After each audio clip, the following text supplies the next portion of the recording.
All right, falafel review. We're at Tutt Heights on Hicks Street between Middaugh and Cranberry. So we're in North Brooklyn Heights. Egyptian, I believe. Guys are really nice, smelled good inside. So you can see the wood frame house. This style of construction was outlawed in 1858. This was the first landmark neighborhood.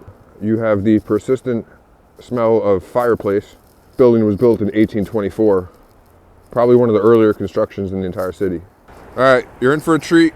3 for 1. 3 parks, 1 review. All 3 of these parks share the same history.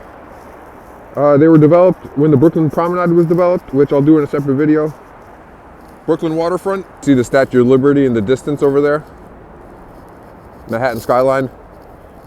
Josh Wilson. Mental. So a quick history on Brooklyn Heights.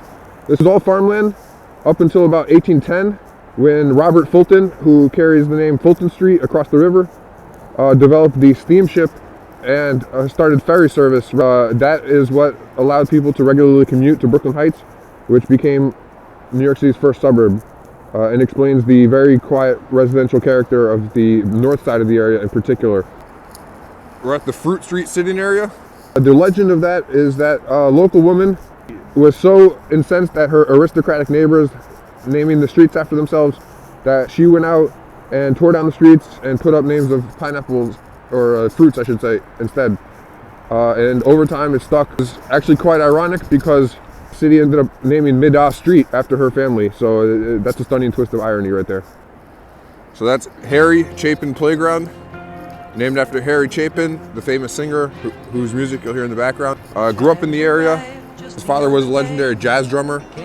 They descend from one of the original Massachusetts colonies families. He unfortunately died early in a car accident on the Long Island Expressway, which is one of the reasons why they named this park after him. He was posthumously awarded Congressional Gold Medal for his work to end global hunger.